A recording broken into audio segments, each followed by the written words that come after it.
бид хүүхдийн эрхийн талаар их ярьдаг. Ер нь хүүхдийн эрх тэр тусмаа хүүхэд хамгааллын өнөөгийн нөхцөл байдал Монгол улсад ямар шиг байгаа вэ? Энэ талаар та нэг иргэдэд ойлголт өгөөч. За хүүхдийн эрхийг үндсэндээ 4 ангилчдаг. Хүүхдийн эсэмд амьдрах эрх, хөгжих эрх, хамгаалуулах эрх, нийгмийн амьдралд оролцох эрх гэдэг. Энэ дотроос хамгаалуулах эрхийг бол хүүхдийн онцгой эрх гэж ярьдаг, үздэг байгаа. За аль эрхээ хүүхдүүд маань хэрхэн эдэлж байна вэ гэвэл яг одоо хүүхдийн эрхийн одоо шинжээч нараа мэрэгчлэтнүүд бол хангалтгүй байна гэж болдог үндэг. За учир нь бол хүүхд хамгааллын асуудал бол нэлийн ноцтой төвшөнд бол ирчээд байгаа. Өөрөөр хэлбэл хүүхд хамгаалал гэдэг маань өөрөө хүүхдийг хүчирхийлэл дарамт, үл хайхралт, аливаа хэлбэрийн мүлжлэгөөс хамгаалах тухай асуудал байдгийг. Хүүхдийн эрхийн хамгаалал гэдэг ерөнхий юм том одоо хүрээнд нь ярих юм бол хүүхдийн төрний энэ хамгаалуулах эрхээс бусад эсмийн амьдрах эрх, хөгжих эрх, нийгмийн амьдралд оролцох эрхийг хамгаалах тухай ярьдаг юм байна. Монгол улсад ер нь хүүхдийн эрхийг хэрхэн хамгаалдаг вэ? Ямар хуулийн зохицуулалтуудаа байдаг вэ? За аливаа улс орн бүгд л одоо хүний эрхийг хангахын төлөө тэр дотроо хүүхдийн эрхийг одоо бүрэн дүрэн хангахын тулд бол заавалжгүй хууль эрх зүйн одоо зохицуулт байх шаардлагатай байдаг. За манай орны хувьд бол 1990 онд хүүхдийн эрхийн тухай хууль бол баталж гаргаж ирсэн ийм одоо дэвшилттэй.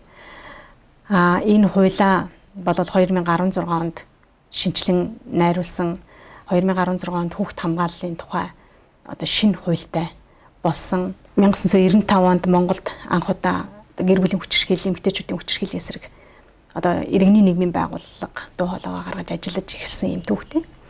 Тэгээ энэ ажиллаж эхэлснээс одоо 10 жилийн дараа буюу 2005 онд баталсан байдаг. Энэ гэр бүлийн хүчирхийлэлтэй тэмцэх хуулийг. Ингээд 10 жил энэ хуулийг хэрэгжүүлээд ингээд ажиллаж ирээд ахаад 10 жилийн дараа энэ хуулиа шинжилэн одоо найруулсан. Ер нь бол хууль эрх зүйн хувьд бол их тийм чамлахааргүй орн бол Монгол улсыг бол.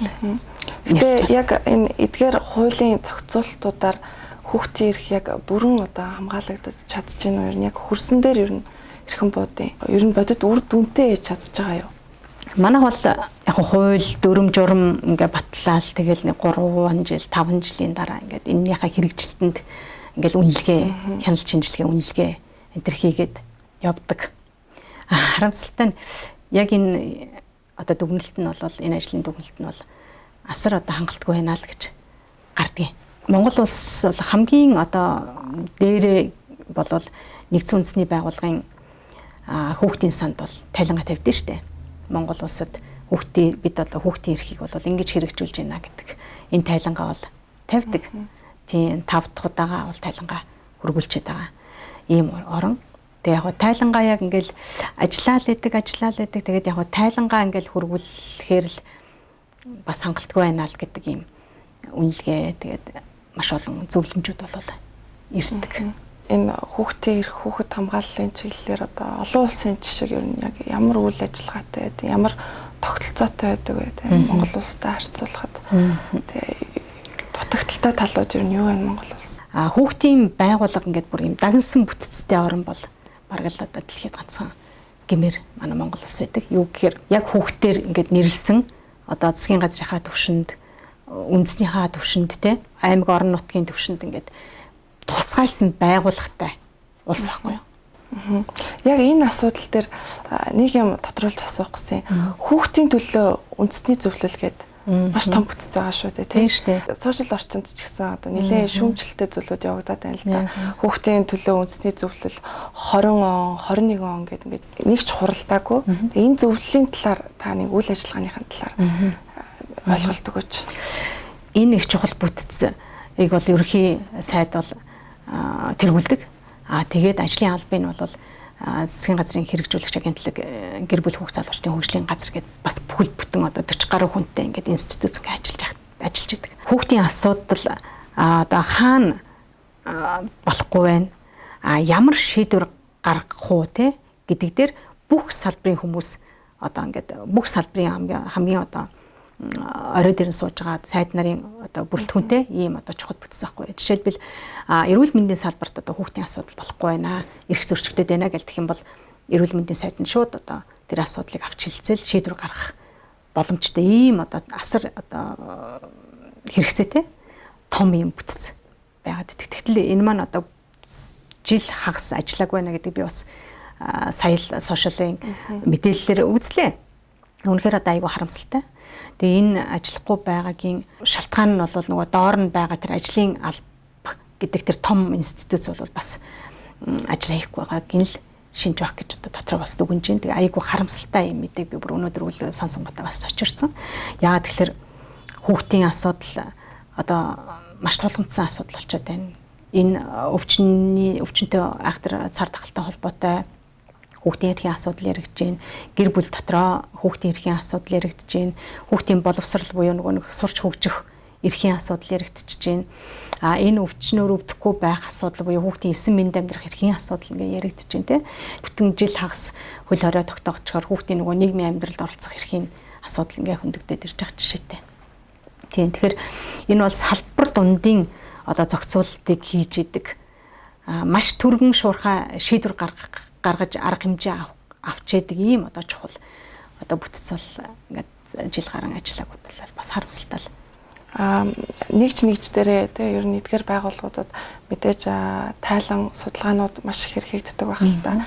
Ер нь хүүхдийн эрх хаан зурчигдож байна вэ? Үндэсний байгууллагын хүүхдийн эрхийн хорооноос нэг 10 гаруй жилийн өмнө ер нь энэ хүүхдийн эрх, хүүхдийн хамгааллын асуудал, хүүхдийн эсрэг хүчирхийллийн асуудлаар маш том одоо бие даасан шинжээч ажиллаад хаана хүүхдийн эрх хамгийн их зөрчигддөг юм бэ гэдэг ийм судалгааг дэлхийн хэмжээнд хийгээд нэг 7 орчныг бол нэрлсэн байдаг. За энэ 7 орчны хамгийн нэгдүгüүрт нь бол гэр бүлийн орчин. Нэрлэгдэлэг. Тий, хоёрдугаарт нь боловсролын орчин, гуравдугаарт нь ингээд асрамж халамж, гудамж талбайд хуулийн байгууллагад тийм ээ. Ингээд нэг 7 орчин бол нэрлэгдсэн байгаа. За гэтэл тэр гэр бүлийн орчин чинь хүүхдэд хамгийн л одоо аз жаргалтай, ээлтэй орчин байх ёстой байтал чинь хамгийн аз жаргалгүй орчин нэрлэгдээд байгаа нь бол айгүй харамсалтай байдаг. Тэгээд энийг л одоо засахын төлөө бүх улс орнууд бол нэлээд ажиллаж ирсэн л дээ. Гэр бүл дотор тодорхой хэмжээгээр чимээгүй хүчирхийлэл бас явагддаг баг. Тий. Өмнө нь бол гэр бүлийн хүчирхийллийг зөрчлийн төвшөнд авч үзэжсэн болвол энэ бол одоо зөрчил биш юм байна те. Хүний эрх чөлөө амь насанд одоо ноцтойгоор одоо занал хийсэн гэмтэргийн шинжтэй одоо зүйл юм асуудал юм байна гэд. Ингээд бол 2015 онд гэр бүлийн хүчирхийлэл гэмтэрэг гэдэг ингээд үтсэн. Тэгээ тэрийгээ дагаад ингээд цагдаагийн байгууллагад бол бас бүтцсэн өөрчлөлт төр ороод мөн одоо хүүхд гэр бүлийн байгууллагч гэсэн одоо дагнсан хүүхд хамгааллын одоо хилтээс тийм ээ албадууд ингээд байгууллагатад ажиллаж байгаа юм. Сая цагдаагийн ерөнхий газрын энэ гэр бүлийн хүчирхийлэлд тэмцэх газраас гаргасан тоо баримтаар бол зөрчлийн хэмжээ энэ 2021 оны хагас жилийн байдлаар гэмт хэрэгийн тоо бол 21%-аар өссөн байна. Зөрчлийнхэн тоо 18%-аар буурсан юм үзүүлэлт бол танилцуулж байна. Тэгээ энэ юу гэж нэ гэхээр нөгөө зөрчлийн хэмжээнд байсан хэрэгүүд чинь нэлээд ноцтой болоод бүр гэмт хэргийн төвшинлөө ингээд хүнд хэлбэрлөө ингээд шилжсэн байг нь харагдаж байна. Зөрчлийнх нь төвшөнд байгаа тэр зөрчлүүд нь бол багасч байна гэсэн сайн үзүүлэлт бол харагдж байна л да. Тэгээд энэний ард бол энэ чинь нийлээд 600 гаруй гэмт хэрэг 4800 гаруй зөрчил гэдэг ингээд нэмэхээр нэг 5500 орчим гэр бүлийн хүчирхийллийн асуудал байна шүү дээ хүнд хөнгөн. Тэгээ энд нэг гэр бүл дунджаар за 3.8 хүнтэй байгаа бах гэж бодож байна саяхан статистикийн тоо харахад. Ингээд бол нэг 16000 орчим хүн энэ гэр бүлийн хүчирхийллийн одоо хохирогч юм уу гэрч болсон байна гэж үзэж болж байгаа юм. Тэгээ энэ дотроо нөгөө хүүхдийн хүчирхийлэлд хохирох эсвэл гэрч болох гэсэн ийм хоёр асуудал яригддаг байхгүй. Тэгээд нэг наснд хүрсэн хүн гэр бүлд байхад цаана үлдэж байгаа 2 юм уу 3 нь бол хүүхэд байдаг. Өөрөөр хэлбэл хүүхдийн тоо дандаа хүүхд гэр бүлийн хүчирхийллийн хохирогч хүүхдийн тоон дандаа насанд хүрсэн өмнөхөөс 2 юм уу 3 дахин өндөр байдаг байхгүй. Тийм. Тэгэхээр энэ бол нэлийн одоо ноцтой ийм одоо хэрэгэл байгаа юм л да. Тэгээ энэ гэр бүлийн хүчирхийллийг л одоо бууруулахгүй юм болвол манай Монгол улс бол нөгөө гудамж талбайд гарч байгаа гэмт хэрэгтэй хүний эрхийн зөрчлүүд энэ төр бол ер нь буурахгүй юм одоо харилцан хамаарал харагдаад байдیں۔ Тэр дотроо бол хүүхдийн үлдэж байгаа гэмт хэргийг ингээд харахаар хүнд гэмт хэрэгүүд буюу одоо хүний эрх хэрэгчлөөний эсрэг халтсан ийм гэмт хэрэгүүд хүүхдийн үлдэж байгаа гэмт хэрэгүүд дотор өндөр байдаг. Тэгээ энэ бол яаж ийм вэхээр гэр бүлд хүүхдүүд маань хүний эрх хэрэгчлөөнд одоо халтаж болно л гэдэг ийм л ойлголт, ийм хүмүүжил, ийм дадал зуршилд бол хөвшөд байна гэдгийг харуулж байгаа байхгүй. Тэгэхээр хүүхдийг одоо хүний эрх, өөрийн эрх те бие биенийг одоо хүндэтгдэг ийм одоо зүйлд бол сургах, бүр ясмаханд нь шингэтэл ойлгуулах, хэвшүүлэх ийм хэрэгцээ бол байгааг энэ бүх тоомнуудад харуулж байгаа. Энийг хүүхдээс нь эхэлж ингэж одоо засаж залруулж явахгүй бол одоо насанд хүрсэн хойно буюу одоо нийгэмд гарч байгаа гэмт хэргийн тоо энэ гэр бүлийн хүчирхийллийн тоо энэ төр бол буурах магадлал их бага л та. Хүүхэд гэртээ олон те одоо гадаах орчинд хүчирхийлэлд өртөж явах үедээ гэмт хэргийн хохирогчулаад бас амар өргөцсөн тохиолдлууд их байдаг байх. Энэ тал дээр ямар статистик судалгаанууд байна? Энэ жилийн тэр хагас жилийн байдлаар 2021 оны 6 сарын байдлаар бол 29 хүүхэд бас одоо энэ гэмт хэргийн улмаас амнасаа алдсан гэсэн юм одоо мэдээлэл бол өгч байна. Энэ бол маш харамсалтай. Одоо өөрөөр хэлбэл 329 хүүхэд бол бусдын одоо буруутай үйлдэлээс болоод алтан сайхан амиа алдсан байна. Өндөр тоондоо орно шүү дээ. Өндөр хэлгүй яг ийм амар өндөр тоотой орно юм. Бараг л байхгүй дээ. Маш харамсалтай тоо байхгүй. Өөрөөр хэлбэл 300 одоо 29 хүүхэд амьдж явах боломжтой л байхгүй тий. Хүүхэд хамгааллаар жилд дөрөс хичнээн хэмжээний өрөнгө төсөвлөгдөж байна. 2010 оны орчимд бол нэг 300 сая төгрөг энэ эхлээл тавьж эхэлсэн. Өөрөөсөө 10 оноос шүү дээ. Одоо 11 жилийн өмнөөс. За 300 сая төгрөгтэй болсон. Энд чинь бол асар том их мөнгө шүү гэж маш их зүйл хийж байлаа. 5 жилийн өмнө бол 5 тэрбум төгрөгтэй боллоо шүү дээ. Улсын хурлын эмэгтэй гишүүд маань ингээд дуугаалгаа гаргаж сайн одоо нийгэмд таниулж мөн одоо лобби хийсний үр 5 тэрбум төгрөг батлуулжсэн. Мөн одоо саяны их хурлтай шинэ засгийн газарт бол 8 тэрбум төгрөг баталж өглөө шүү дээ. Энэ чинь бол асар их мөнгө байхгүй. Огт юучгүй байсны дэргэд тал тий. Тэгэхээр энэ төсвийг одоо зөв зарцуулж гин үү? Хүндээ хүрж гин үгүй юу? Энэ төсвийг зөв зарцуулах тэр одоо үйлчлэгийг үзүүлэх нөгөө мэрэгжлийн хүмүүс маань чадж гин үгүй юу гэдэг дээр л одоо маш том асуудлууд тулгарчаад байна гэж би харж байгаа. За үйл ажиллагааны болон энэ хөрөнгө санхүүгийн одоо зарцуулалт дээр хяналт тавих тийм үүрэгтэй. Өөрөөр хэлбэл бүх одоо төвшөндөө доод төвшнөө бол хянах юм үүрэг бол байгаа. Өөрөөр хэлбэл асуудал иргэсэн яам болгонд хяналт шинжилгээний бүхэл бүтэн том газрууд байх жишээтэй. Агентлагууд хэрэгжүүлэгч агентлагууд дотор нь бас хяналт шинжилгээ үнэлгээний одоо газрын мөхөлцтэй байх жишээтэй. За тэгээд мэрэгжлийн хяналт гэдэг ингээд маш том хяналтын бүтц бол байгаа. Энэ хяналтаа тавиад за тэрнээсээ гадна олон нийтийн хяналт гэдэг иргэний нийгмийн байгууллагууд хяналтаа тавьдаг. Эсвэл одоо иргэний нийгмийн байгууллагууд судалгаа шинжилгээ хийгээд асуудлуудыг гаргаж ирдэг гэх мэтлэнгийн юм одоо арга хэлбэрүүд бол байна л да. Тэгээд хяналт тавиад одоо гарч ирсэн алдаа дутагдлуудыг бол засах тал дээр бол бас нэлээд одоо удаан хойрог ийм байдал бол ажиглагдж байгаа. Тэгээд хүүхдийн эрхийн тухай хууль, хүүхд хамгааллын тухай хуулийн хэрэгжилтийн одоо мониторингийг хийлээ. Хүүхд хамгааллын зардлын зарцуулалтанд сая одоо судалгаа хийсэн байх жишээтэй. Тэгээд энэнийхээ одоо гарсан үр дүн бол хэрэгжүүлэх юм л ажлууд цаашд бол хийгдэх байх гэж бодож. Одоо хянж бас яг чадж гин үү? Зүгээр одоо танил талын хүрээнд ч юм уу те биш өнгөцгөн илээд ингээд хяналт тавьсан дүрсгээд ингээд өнгөрч гин үү гэдэг дээр бас асуудал байгаа. Тэгэхээр энэ 8 тэрбум төгрөг яг хүүхдтэй хүрч чадахгүй байгаа боттой үр дүнгүй байгаа гэж ойлгож болох уу? Тийштэй ерөөсөө хүрч чадахгүй байгаа учраас л энэ асуудал хүүхдийн эрхийн зөрчил, хүүхд хамгаалал буюу хүчирхийлэл дарамтанд өртөд байгаа хүүхдийн тоо асар өндөр хэврэл байгаад байна шүү дээ. Яг яаж энэ хүүхдтэй хүрэх ёстой бэ гэхээр ерөнхийдөө бол дандаа энэ үйлчлэгээр тэр тухайн гэр бүл хүүхдэд бол хүрч явах ёстой. Энэ зардлыг бол зөвхөн одоо дуудлага мэдээлэл ирлээ гэрт нь хурж очоод тийм үү хүүхдийн шаардлагатай бол гэрээс нь тусгаарлаж аваад ийм үйлчлэгээний одоо утас ч юм уу те холбоо харилцаа ч юм уу унаа ч юм уу те тэгээд нэг бичиг хэргийн зардал ч юм уу нэг хурлын зардал гэсэн иймэрхүү нэг хэдхэн одоо үйл ажиллагаанд зарцуулаад яг нөгөө хүүхдэд одоо хэрэгцээтэй болсон сэтгэл зүйн зөвлөгөө өгөх шаардлагатай үед нь бол нарийн мэрэгжлийн одоо сэтгэл зүйн одоо зөвлөгөө гэх юм уу сэтгэл заслын үйлчлэгээнд хамруулах зардлыг өгөхгүй байна.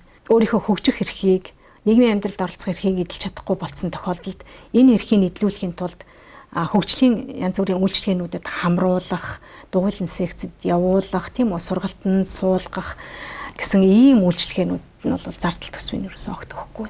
Сонссноор бол дам сонссноор бол ерөнхийдөө нэг хэдхэн төсөл бичгтэл нэг 6 сар юм уу нэг жилийн хугацаатай асар их мөнгө одоо танил талаараа тий байгууллагуудаа өгөөл тэгэл тэд нар нэг хийсэн болоод худлаа тайлан өгөөл ингээл хаадаг гэсэн ийм л одоо хардталт тий хүн болгон хардах хэрэгтэй хардталт сэрдэлт за мөн одоо цуглуулсан баримттай ч нотлоготой ч ингээд явж идэг юм билээ. Тэгээд яг саяны асуултанд ч юм бол үнэхээр одоо энэ сайхан 8 тэрбум төгрөг болоод хүндээ хүрдэг болвол тий одоо хүүхдүүд маань сайхан асуудалгүй болоод эрхээ эдлээд хөгжөөд сайхан бие даасан хүн болохын боломж болоод байна.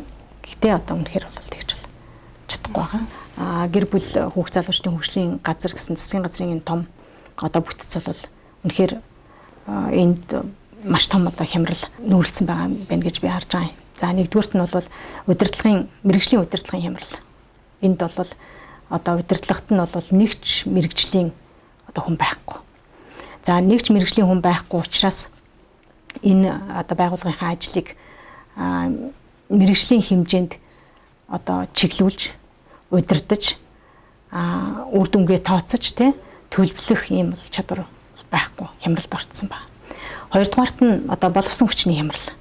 Тэ өөрөөр хэлбэл сонгуул болох болгонд 4 жилийн давтамжтай мэрэгсэн хүмүүсийг халд сольж идэг.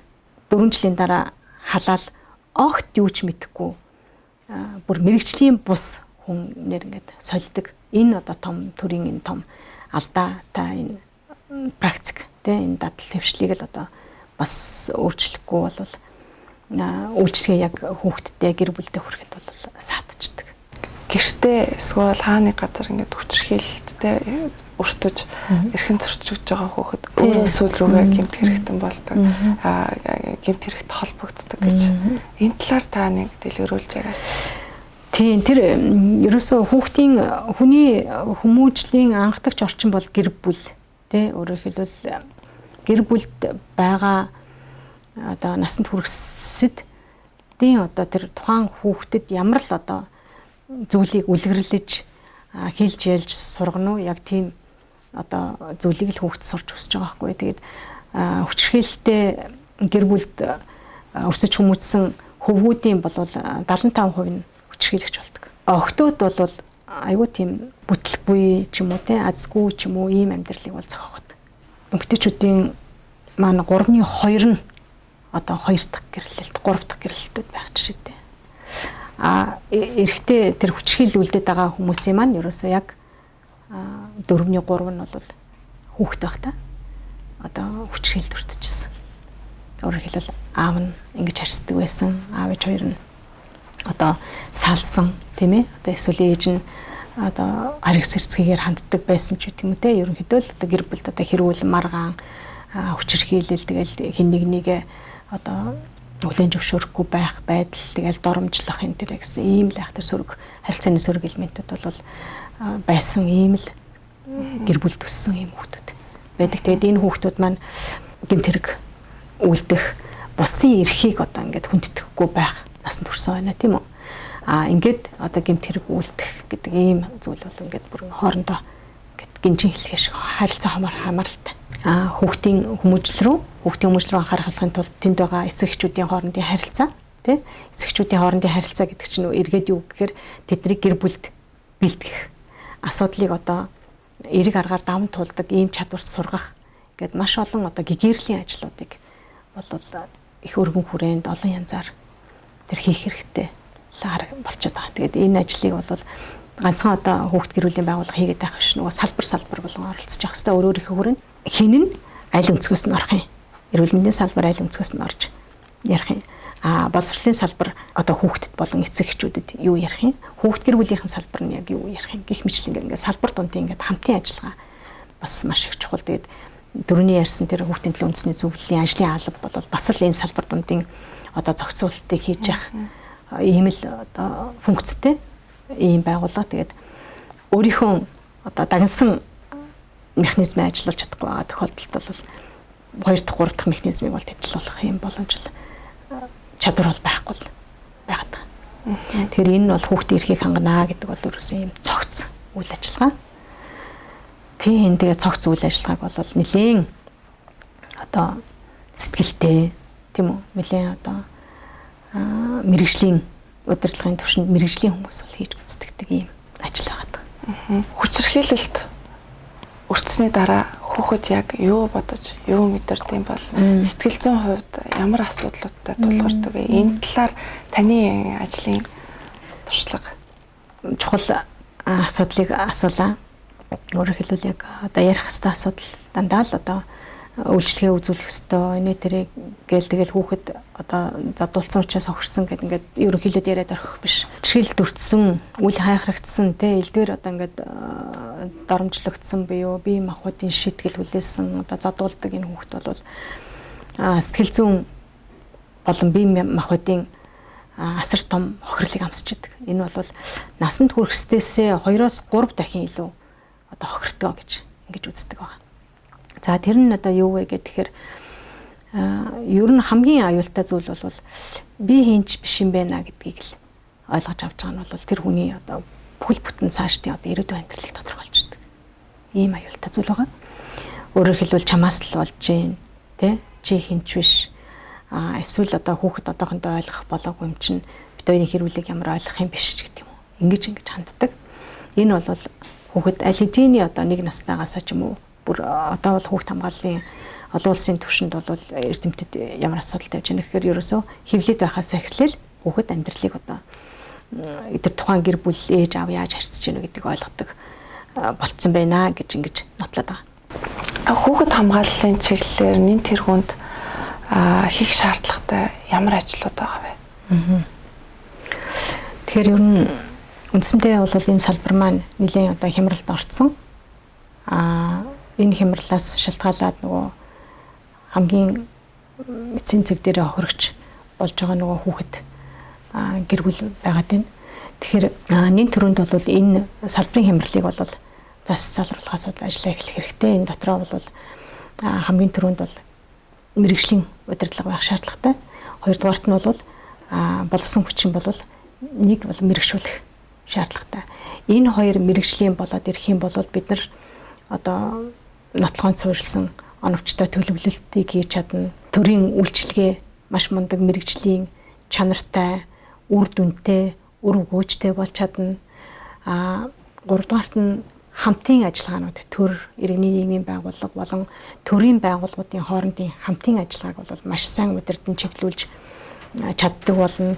Хамгийн эцэст төгсгөлд нь нөгөө саяны бид одоо иргэдийн хардаад байгаа энэ төсөв мөнгө эзэндээ хүрч ийн үү гэдэг асуудал хүртэл зэгцэрч маш оновчтой одоо төсвийн зарцуулалттай болж эхэлнэ. Ингээ эцсийн дүндээ бол ерөөсөө одоо хүүхэд гэр бүлтэй үзүүлэх энэ төрийн үйлчилгээ бол одоо маш одоо мэрэгжлийн үр дүнтэй болж ирэх юм ач холбогдол байхгүй. Тийм учраас ерөөсөө л энэ мэрэгжлийн удирдлага, мэрэгжлийн одоо үйлчилгээ, мэрэгжлийн одоо болсон хүчний одоо энэ том хямраллаас болоод ерөөсөө энэ хүүхэд гэр бүлийн салбар бол салбарын өнөөгийн байдал бол одоо өөрөө эмзэг одоо хүнд давхархад орцсон явж байна л гэж би боддог. За баярлалаа. Нэвтрүүлгийн урлагийг хүлээн авсан танд баярлалаа. Хүүхдийн олон мянган хүүхдийн эрхийг хамгаалах энэ сайхан ажилд нь амжилт хүсье тань. За ингээд нийгмийн аюу тулгамдсан тий маш чухал сэдвээр ингээд ярилцах боломж гаргасан Данаа хамт олон бас их баярлалаа. Цаашдын ажил хөдөлмөрт улам их өндөр амжилтыг хүсье. За баярлалаа.